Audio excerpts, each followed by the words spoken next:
Hey guys, I'm Mr. Grimreaper 2 with Dark Knight 97. Welcome everybody to my channel. And we're going to talk about the sequel to the 1992 classic Wayne's World with its sequel, the 1993 sequel, Wayne's World 2. Now, this film was directed this time by Steven Surgic. This was the screenplay was written by Mike Myers, Bonnie Turner,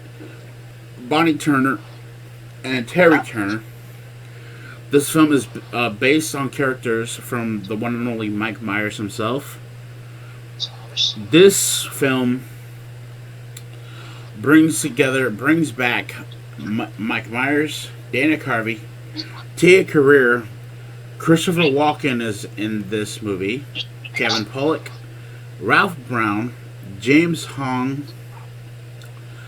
Jim Downey, who does his freaking the Cassandra's father's voice, the lovely Kim Basinger, the late Chris Farley, Ed O'Neill, Gavin Grazer, Michael A. Nichols as Jim Morrison, Larry Sellers, Frank DeLeo, who returns back as the character Frankie Sharp, Lee Tergesen as Terry, Drew Barrymore is in this fucking movie. Oh yeah, that's how she looked like from Sweden. Yeah. Yes. Olivia Dabu, Charlton Heston is in this damn movie. Jay Leno, the lovely Heather Locklear as herself, Ted McGinley as Mr. Scream, Tim Meadows as Sammy Davis Jr., That's right, babe. Robert Smigel and Bob Odenkirk, Barry Slayton, Harry Shearer from Simpsons, Rip Taylor, and Aerosmith. Yes, my favorite bands ever.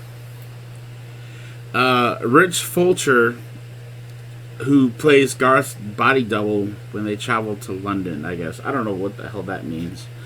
I don't know if you noticed. Well, we'll talk about this when we go to the scene, but like when Wayne and Garth are looking at shit in London, like you notice there's a difference. Oh. Like, one's taller than the other, and I think that's what they're, we'll talk about it. Okay, so we're going to talk about this, the plot, and stuff like that. So here we go. Rock and roll fans, Wayne Campbell and Garth Algar now host their public access television show, Wayne's World, from an abandoned factory in Aurora, Illinois. After an Aerosmith concert, Wayne has a dream in which he meets Jim Morrison and a weird, naked Native American Indian in a desert. Morrison convinces Wayne that his destiny is to organize a major music festival. Wayne and Garth dub the concert Waynestock, a pun on Woodstock, and hire Morrison's former roadie, Dale Preston. Their early attempts to sign bands and sell tickets fail, and Wayne wonders if the endeavor is futile. Wayne's girlfriend, Cassandra, lead singer of the band Crucial Taunt, has a new producer, Bobby Kahn. Kahn, yes. Okay. It's only Kahn is only with a K, but it's C, like Sher Khan. Yeah, okay. Who tries to pull her away from Wayne in Illinois. Garth meets Honey Horny. It's French. Yeah, Horny, whatever. It's fucking same difference, whatever. You get the idea. Go ahead. After Wayne admits spying on her due to his suspicion of Bobby's ulterior motives, Cassandra breaks up with him and becomes engaged to Bobby. Here we go again with this shit. Honey Horny, or Horny, whatever the fuck you want to call it, attempts to manipulate Garth into killing her ex-husband, but Garth ends the relationship. Tickets are sold to Waynestock, but no bands arrive, leaving Garth to keep the rowdy crowd in check. Wayne disrupts Cassandra's wedding before escaping the ceremony with her and they get back together in a scene closely resembling the finale of The Graduate. Meanwhile, Garth has stage fright during the concert. Wayne returns to find the bands have still not arrived. In another desert dream, Wayne and Garth consult Morrison, who says that the bands will not come, and that all that matters is they tried. Unable to return to Waynestock, they become lost in the desert and begin to die of starvation. Finding this unacceptable, Wayne and Garth reenact the ending of Thelma and Louise. Oh my god. We need to talk about that goddamn movie too whenever we get a chance. We're gonna talk about it. Driving their car off a cliff while trying to find the bands. Finally, Wayne and Garth admit that they have to end the film with a standard happy ending in which the bands arrive, and Waynestock is a success. Morrison tells Wayne that he needed to organize Waynestock to learn that Cassandra loves him for who he is. Also, that adulthood requires one to take responsibility. While being able to find fun in life, Bobby arrives to Waynestock to pursue Cassandra, but is prevented from entering. In a mid-credits scene, the entire park is covered with trash after the concert. The weird naked Native American Indian begins to cry, but he cheers up with when Wayne and Garth promise to clean up, thus ending Wayne's World 2. Jesus H. Christ, man. Fuck. Oh my god. So yeah, that's part 2. As I mentioned before, this one didn't really mention, but you do see a lot more of Chris Farley in this one. You know, he does talk to Wayne and Garth.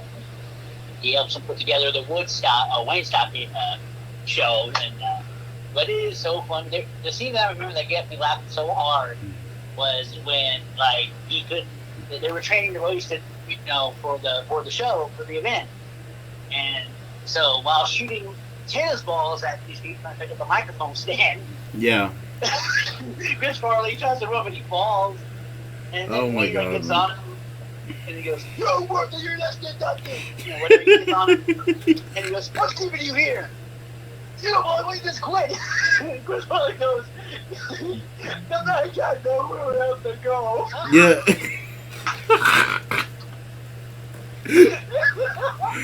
Oh my god, this fucking movie. Both of these movies are hilarious as hell.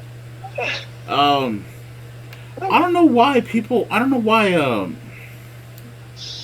I remember Christopher Walken was a good fucking villain in this movie. He was an asshole. Yes. Again, the whole pretty boy bullshit with Tia Carrere's Cassandra. We had to go through this whole bullshit again with that. But it was fucking hilarious. 2 of the 4 chicks in this fucking movie I had a crush on when I was a kid. Heather Locklear, Kim Basinger, Tia Carrere, and the lovely Drew Barrymore. Oh my god, yes, I was going to say Drew Barrymore. So there's a part where they go see Handsome Dan played by Harry Shearer, as many voices in The Simpsons. Yeah. She was a receptionist. And she had to play that she was in Sweden, so she said, "Yeah, I know." She was fun in this movie. Yeah, there was a scene that they made fun of. There was a fucking I forget what the band's name. I think it's called the Village People. I think they made fun of them in this movie, didn't they? Yes. So they were in disguise spying on Cassandra. Wayne was like a construction worker. One of his friends was a biker. The other one was a sailor. Garth was a cop. And so they were caught spying on him, and so Christopher Walken's character chases after them to this club called the Toolbox, and it's no offense to anybody at that, but it's a gay club. Yes, it was. Yeah, that was funny. And so they wanted to just give out the bag, and the guys had played the YMCA about other people, and they started doing the dance and everything. Oh my god. All right, so I want to read something to you, man, because I had no idea this happened. Go ahead. Um, Penelope Spheres, who directed the first film, believes that Myers encouraged the studio not to have her back for the sequel due to Wow. personality conflicts with Myers during the making of the first film. She wanted to direct another TV to big screen adaptation, The Beverly Hillbillies, which we'll Oh talk yeah. about later Yep. on. Yes. Instead, and was replaced by Steven Surgic for the sequel. So I had no. I guess Myers was pulling his fucking weight around. I guess I don't know what the deal is with that. But what do you think about that, dude? Like What? the whole thing between Myers and Spheres. Well. Um. Well. I mean, I know she did a good job with the first one, and you think she would come back with the second one because most of when there's a sequel to a first film, it's always the same director. Um. But I mean, she still did other things, but I mean, if she whatever happened to her, excuse me, whatever happened to her, Mike Myers, Yeah, to the personality conflicts. I mean, whatever happened between the two, I mean, it would have been to me would have been nice, but again, if she had issues with Mike Myers, and of course that me when I work with the person caused me issues, but I don't know how much of that hurt their business relationship wise, you know what I mean? So, yeah. so So yeah, so I kind of think that if she did do this, if there wasn't a problem, I think everything would have been fine. yeah, exactly. But I think Mike Myers kind of pulled his weight around a little bit. But I don't know. Let us know in the comment section what y'all guys think about the whole situation with that. About that, yeah. But as far as everything else goes, I think Steven Surgic was a good director, and he Yeah, he did direct good, yeah. and the way this movie was fucking hilarious as hell. Oh, big time, Um, man. I remember watching this, and I remember I couldn't stop laughing. It was fucking hilarious. Oh, it was so funny. But what would you give Wayne's World 2, dude? Well, for me, I got to give it a 10 out of 10 because I love the comedy. It's so funny. And they parody a lot of stuff in there, And of course, when you have Chris Farley in this too, you got to give it a 10. I love the music. Again, the music was great. I have a lot of music in the soundtrack for part one and part two. I Yeah. love some of the music. Great music. Like the comedy is there. It's great. So I think I'd give it a 10 out of 10. Um, and personally for me, and we'll talk about this too at the end of the video, but I would love to see maybe one more round for Wayne and Garth. If there was a part three, what would they do? And what next, for Wayne and Garth? But yeah, 10 out of 10. I agree. I think. Let's see here. I think I would love to see what they would do with a part three of this. Yes. And I'm kind of wondering right now. I'm kind of wondering if they were ever gonna make another one. Yeah. Let me see if I can find it here. If they were gonna talk about another one. But let me see if I can Yeah, I look think around here. it's.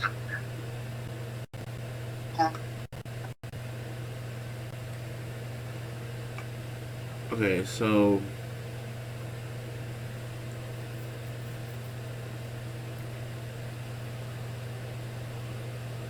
um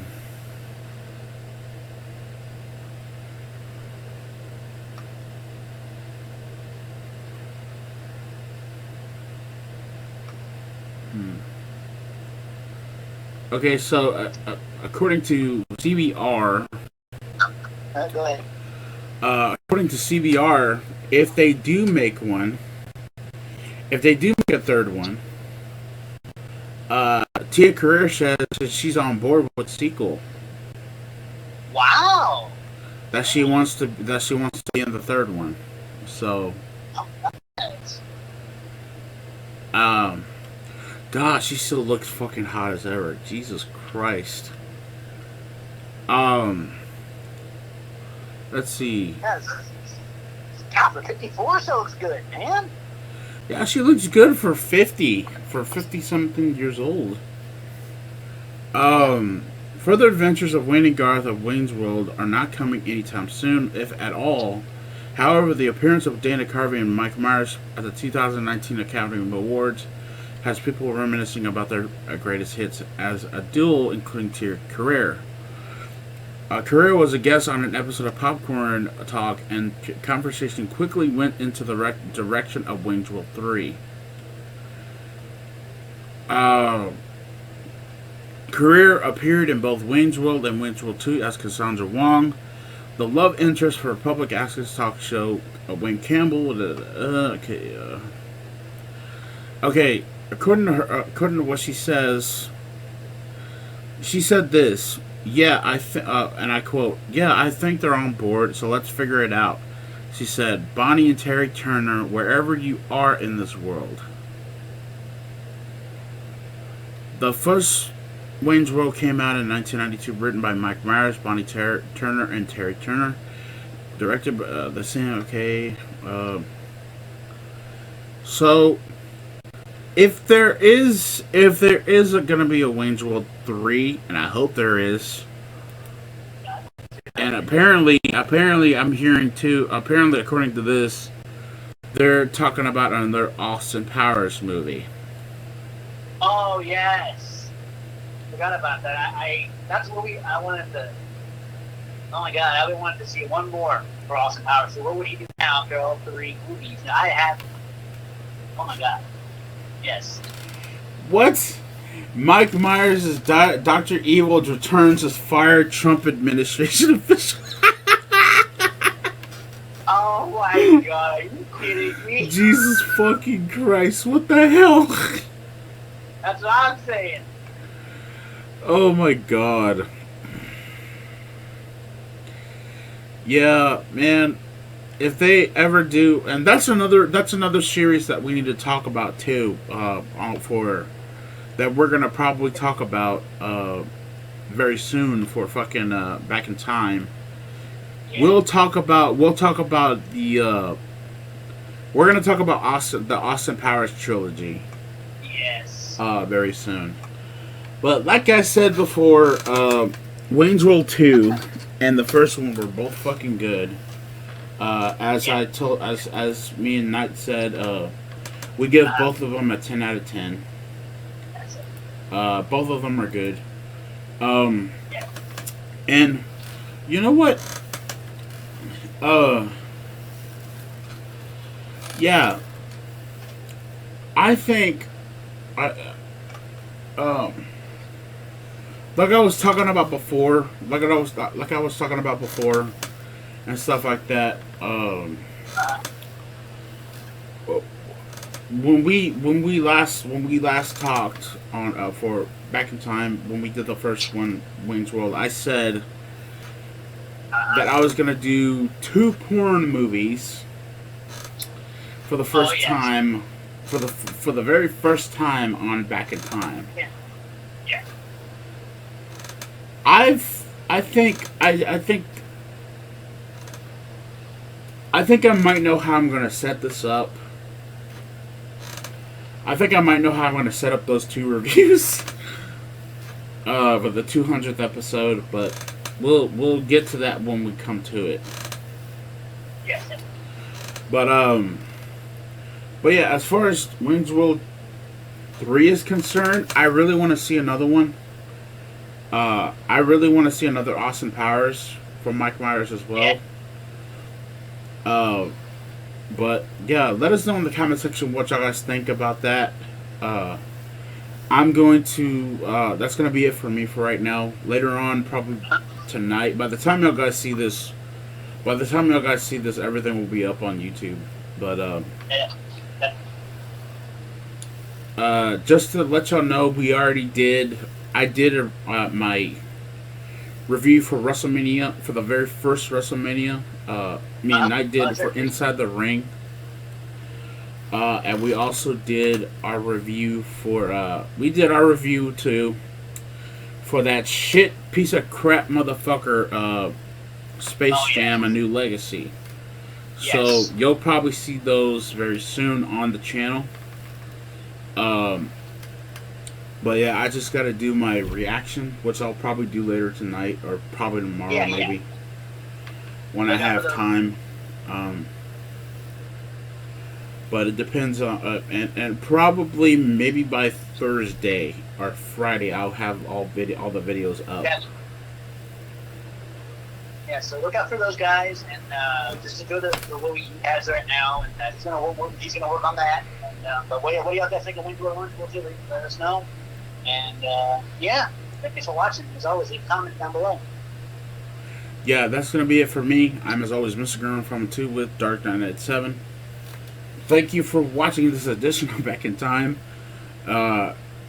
Keep a lookout for the 200th episode, my double feature, my double feature of Deep Throat and Debbie Does Dallas. And yeah, I'm Mr. Grimreaper from 2 with Dark Knight at 7. As always, good fight. I mean, excuse me.